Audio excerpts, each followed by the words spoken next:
Europe has seen thousands of battles, but only a few were so one-sided that history still struggles to explain them. In these moments, numbers meant nothing, courage changed nothing, and experience failed completely. One army arrived confident, powerful, and certain of victory. The other stood smaller, quieter, and seemingly doomed. Yet when the day ended, the outcome shocked an entire continent. Victory This is the within our story of grasp. Europe's most one-sided medieval battle. At first glance, the battlefield gave no warning of what was about to happen.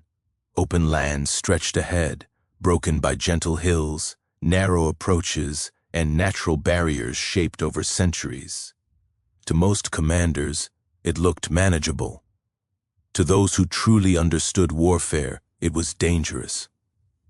One army marched in believing sheer size guaranteed success. Thousands of soldiers moved together, banners filling the horizon, armor shining under the sun. The sound of boots, hooves, and steel echoed across the land. Confidence spread through the ranks. They had more men, more weapons, and more momentum. History had taught them that such advantages were usually enough. The opposing force was far smaller. Their lines were tighter, their movements quieter. They did not rush, they did not shout. They understood something their enemy did not. This battle would not be decided by strength, but by control. As the larger army advanced, the terrain began to betray them. The wide approach narrowed, formations compressed. Units that needed space to function were forced closer together. Communication weakened, orders slowed. The army's size, once its greatest strength, began to work against it. Heavy cavalry struggled to maneuver. Infantry formations lost flexibility.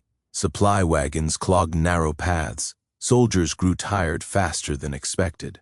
Still, no enemy appeared. Confidence remained high, but the trap was already closing. The smaller force had positioned itself perfectly. Elevated ground gave visibility. Natural barriers protected flanks. Narrow approaches limited how many enemy soldiers could fight at once. The battlefield had been chosen carefully, and now it dictated every movement. When the attack finally came, it was sudden and devastating. The smaller force struck with precision, not fury. From higher ground, from protected positions, from angles the larger army could not counter. The enemy tried to respond, but chaos spread instantly. There was no room to reorganize, no space to retreat cleanly, no clear direction to push forward.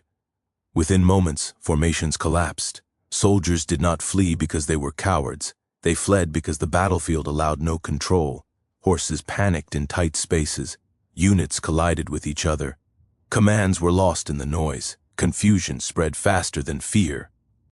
What should have been a long, hard-fought battle became a rapid collapse.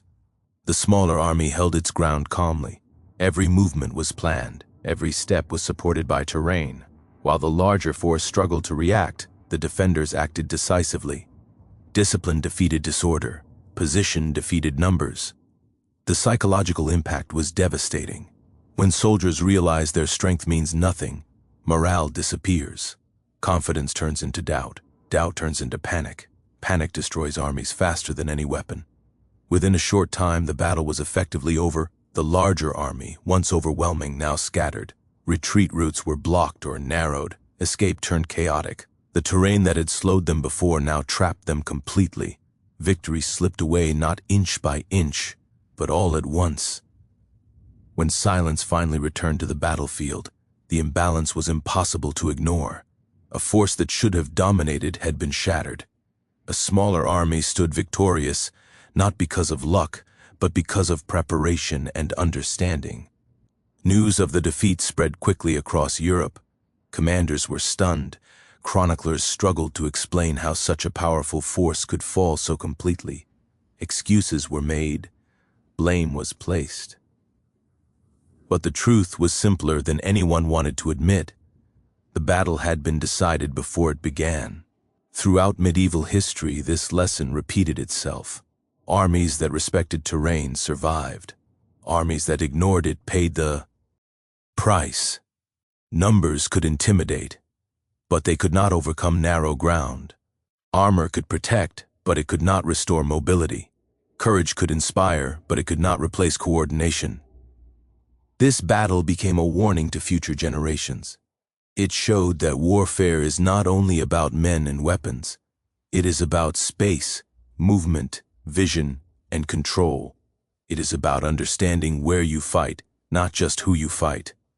Even today, military strategists study these moments. They analyze how one-sided outcomes occur. They trace the collapse back to the same mistake, again and again, underestimating the battlefield. Europe's most one-sided medieval battles were not miracles. They were lessons. Lessons written into hills, valleys, rivers, and narrow passes. Lessons paid for by armies who believed size alone guaranteed victory. Because in war, the most dangerous enemy is not always the one facing you. Sometimes it is the ground beneath your feet. And that is why this battle remains one of the most shocking, one-sided conflicts in medieval European history.